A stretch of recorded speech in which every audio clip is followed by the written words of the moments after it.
कभी परिवार से ज्यादा घूमे भी नहीं थे, कुछ नहीं। तो ट्रेन में गया, सब 18 घंटे का सफर यहाँ से बीएचयू का लगभग, मतलब वाराणसी का। तो मैं ट्रेन में गया। अब बचपन से एक बात सुनता आया था, क्या कि सफर करते हैं ना तो थक जाते हैं। सुना है क्या तुमने भी? Yes sir. सफर करते हैं तो थक जाते हैं। मैं आईटी गया, वहां गया, मुझे बहुत थकान महसूस हुई। फिर वापस आया अगली छुट्टियों में, तब भी थकान महसूस हुई। फिर वापस गया, फिर मैं सोचा यार मैं क्यों थकता हूँ। 18 घंटे पापा ने स्लीपर में रिजर्वेशन करा रखा है, मैं बढ़िया सोते सोते जाता हूँ।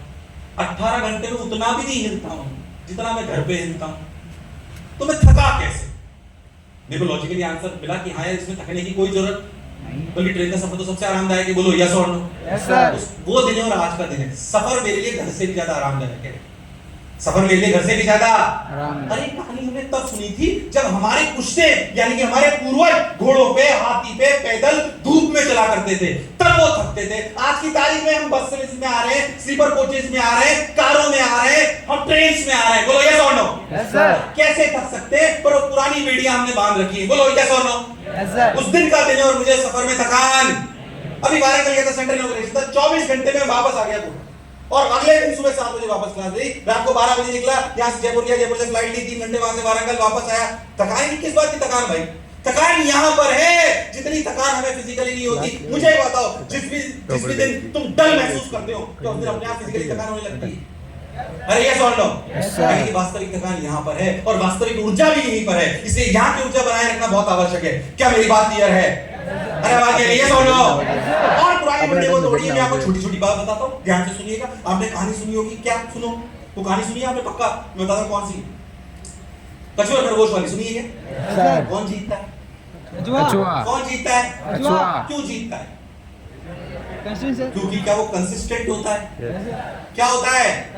और खरगोश क्यों हार जाता है? क्योंकि क्या वो बीच में सो जाता है? ये कहानी तुमने सुनी कि नहीं सुनी? तुम्हारे पापा ने सुनी कि नहीं सुनी? उनके पिताजी ने सुनी कि नहीं सुनी? उनके पिताजी से पूछना, उनके पिताजी ने भी सुनी होगी।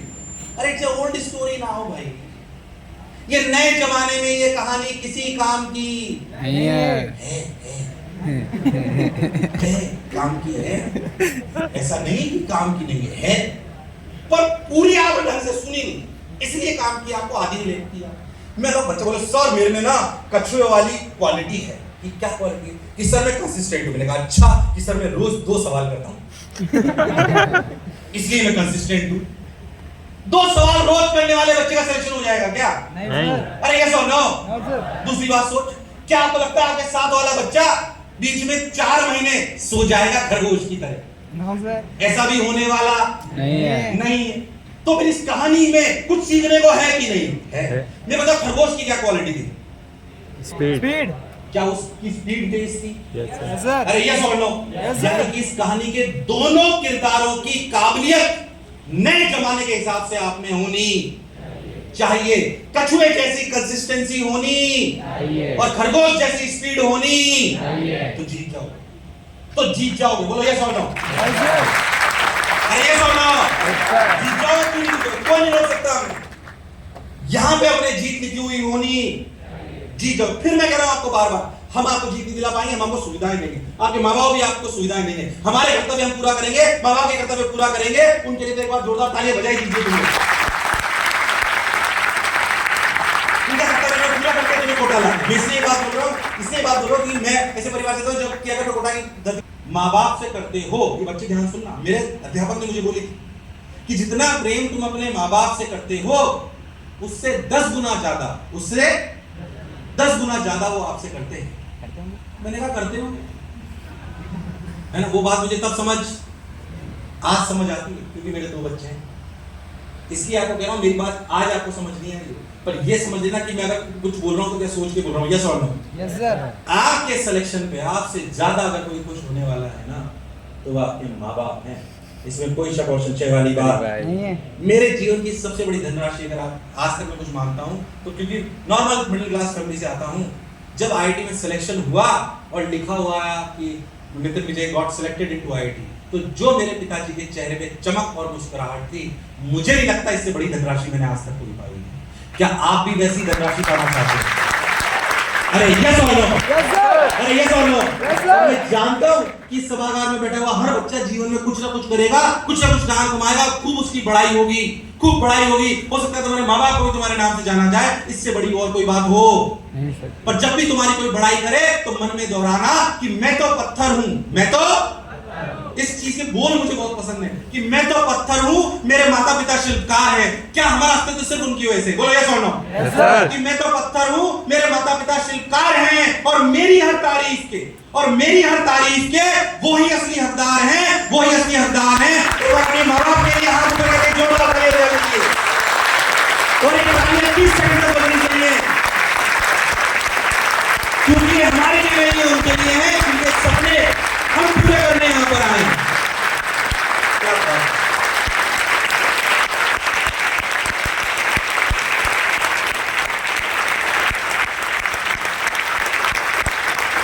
मैं सभी माँ बाप को भी प्रणाम करता हूँ, इस मंच के माध्यम से मैं माँ बाप को भी प्रणाम करता हूँ जिनकी वजह से शायद मेरा अस्तित्व है। अरे आगे बोलाइए। उनके सपने पूरे करोगे कि नहीं करोगे? Yes, sir. अरे करेंगे कि नहीं करेंगे? Yes, sir. सही बताऊं, ईमानदारी से अपने अनुभव से कह रहा हूं, खुद के सपने पूरे करने में जो आनंद आएगा ना, उससे 1 लाख गुना ज्यादा आनंद आएगा उनके सपने पूरे करने में। ये मैं आपको दावे के साथ कह सकता हूं। जो चीज मैंने सोची होगी मुझे मेरे लिए लेनी है, उससे 1 लाख गुना ज्यादा खुशी होती है जब हम वो चीज अपने माँ बाप को दे पाए जो उन्होंने खुद के लिए सोची थी। बोलो यस और नो। Yes, sir. ये करेंगे कि नहीं करेंगे? Yes, sir. करेंगे कि नहीं करेंगे? Yes, sir. इसके लिए संघर्ष से प्रेम करना है। किससे प्रेम करना है? संघर्ष से। संघर्ष से। संघर्ष और दुख में अंतर समझ में आना जरूरी। 14 से 15 घंटे पढ़ेंगे कि नहीं पढ़ेंगे? Yes, sir. बहुत सारे बच्चे 14 से 15 घंटे पढ़ते हैं। हमने कहानी सुना दी, कच्चे और खरगोश स्पीड रखेंगे, पर हमारे पास एक बात और होनी चाहिए कि हमारे पास स्ट्रेटेजी भी सही होनी। 14 से 15 घंटे, 12 से 14 घंटे तो शायद मजदूर भी धूप में काम करता है, पर वो सफलता का परचम लहराए, ये जरूरी नहीं है। हम लहरा सकते हैं क्योंकि हम स्ट्रेटेजी के साथ चलते हैं, फोकस होकर करते हैं। एक ही जगह गड्ढा खोद के पानी निकालना हम जानते हैं, 5 जगह गड्ढा खोदने से पानी निकलने वाला नहीं है। एक जगह गड्ढा खोदेंगे, सोच के कोटा में आके मोशन में पड़ना है तो अब इधर इससे अपन अड़िग रहेंगे, इस पे इससे अपन हटने वाले नहीं है। यही हम करेंगे तो स्ट्रेटेजी के साथ पढ़ेंगे। टीचर बोलेगा पीवाई यूज करिए, अपनी सीपीएस को करिए, अपनी शीट्स को करिए, अपने होमवर्क को कंप्लीट करिए। इस बात को हम करते रहेंगे लगातार जो हमारा टीचर बोलेगा। बोलो क्या मेरी बात क्लियर है? एक बात मैं बता दूं, स्ट्रेटेजी का बेस्ट पार्ट क्या है? स्ट्रेटेजी का बेस्ट पार्ट है फॉर मी कि learn from others mistakes. Learn from, आपके आसपास बहुत सारी गलतियां घूम रही जो आपके पूर्वजों ने करी थी। पूर्वज मतलब आपके सीनियर, आपके टीचर, या उनके अनुभव बहुत सारे आपको बातें बताएंगे। बोलो यस और नो। हमने बचपन से सुना है कि ठोकर खा के सीखते। बोलो यस और no. It's a old story. मैं कहता हूं अगर नई दुनिया में कदम रखना है और सफल होना है तो वो ठोकर नहीं खानी जो पूरी दुनिया ने खा रखी है। जो गलती आपके पिताजी ने करी वो आप करें तो फिर कोई फायदा। अगर जो गलती मैंने करी वो आप दोहराएं तो कोई फायदा। जो आपके टीचर इतने बच्चों की गलतियां देख चुके हैं, अगर वो गलती अगर आप दोहराओ तो फिर कोई फायदा। तो फिर हमसे पढ़ने क्यों आए? जो गलतियां हमने देखी या करी वो आप दोहराओगे। आपके किसी बड़े भाई ने जो गलती करी वो अपन दोहराएंगे।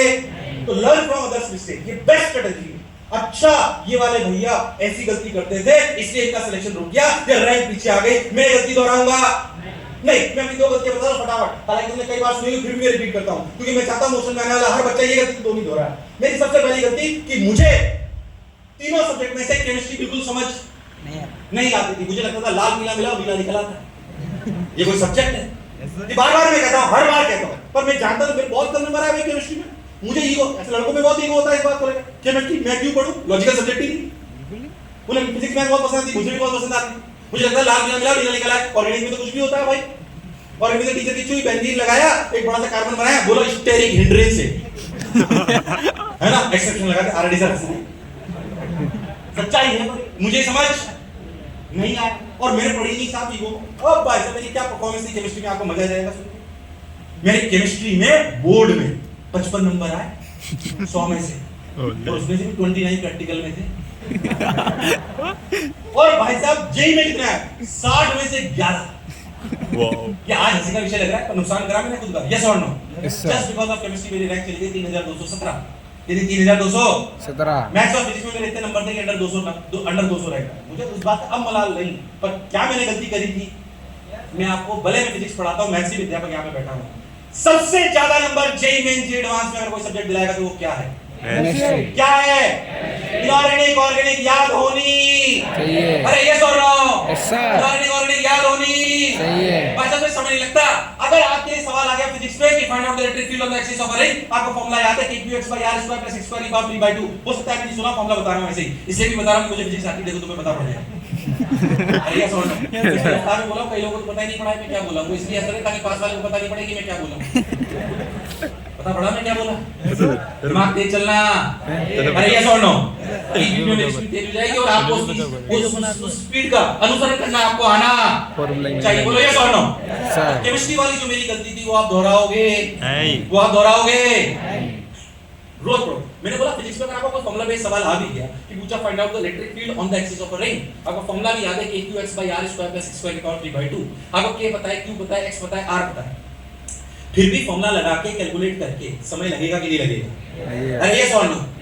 आपसे केमिस्ट्री में एक सवाल आया कि एल्डल रिएक्शन है, बताइए इसका प्रोडक्ट क्या होगा? अगर याद है तो डायरेक्ट आंसर लगाइए, 4 नंबर मिलेंगे। अरे ये सॉल्व लो। आपका समय बच गया। बोलो क्या मेरी बात क्लियर है? केमिस्ट्री समय बचाएगी और पूरे के पूरे नंबर लाएगी। केमिस्ट्री समय बचाएगी और पूरे के पूरे नंबर लड़कों से स्पेशली कह रहा हूं, कोई ईगो पालने की जरूरत नहीं। हम बताइए यहाँ पे किसी सब्जेक्ट में पीएचडी करने आए कि सिलेक्शन लेने आए? सिलेक्शन लेने आए तो सारे सब्जेक्ट को इक्वली ट्रीट करना हमें आना चाहिए। अरे आगे इक्वली ट्रीट करना हमें आना चाहिए, उसमें गड़बड़ करने की जरूरत। हाँ, बात तो आप बिल्कुल सही कह रहे हो कि हमें इक्वली ट्रीट करना चाहिए, ये बात का ध्यान रखो। दूसरी मेरी कमी, मैं क्या है, मैंने कुछ अपनी मतलब तकलीफों को या अपनी मतलब मैं I was not a very average kind of student. मैं कोई क्लास में फर्स्ट नहीं आता था, टॉप 5 टॉप 6 में रहा करता था कि स्कूल में। अच्छा, स्कूल के टॉपर को कोई स्कूल के टॉपर है क्या? याद है। हां, तो कितने से बच्चे जो स्कूल में क्लास में 1 to 5 में रहते थे, है ना? माफी चाहूंगा पर तुम्हारा भ्रम तोड़ना चाहता हूं। 1 to 5 में कितने रहते थे? देश में ना, देश में साइंस की 13.5 लाख क्लासें हैं। कितने? 13.5 लाख क्लासें हैं। कितनी? 13.5 लाख क्लासेस। ये गवर्नमेंट डेटा है, यानी कि हर क्लास का एक टॉपर है। यानी कि साइंस की क्लासेस के कितने टॉपर हो गए? सारे आइटम्स सेट हो जाएंगे। अरे ये सुन लो, इसलिए अगर अपनी क्लास के टॉपर हो तो भ्रम पालने की जरूरत है, और अगर सबसे आखिरी वाले हो तो भ्रम पालने की जरूरत कि आपका नहीं होगा, ये मत सोचो। IIT JEE is an examination of IQ. Is an examination of IQ का एग्जामिनेशन है वो। किसका एग्जामिनेशन है? IQ का एग्जामिनेशन है। उसमें आपकी बोर्ड की परसेंटेज का कोई खास महत्व नहीं है। मैं नहीं बोल रहा हूँ कि इसका महत्व होता है, बिल्कुल होता है, पर वो ये बताता है कि आप मेहनती हो या नहीं हो। ये डिफरेंट काइंड ऑफ एग्जामिनेशन है। इसके लिए आपकी मनस्थिति अच्छी होनी चाहिए। अरे आवाज नहीं, बोलो यस और नो? Yes sir. अरे यस और नो? Yes sir. जो मैं आपको अपनी कमी बताता, सबसे पहले केमिस्ट्री की कौन सी, दूसरी पे जो आपको बोला था कि मेरे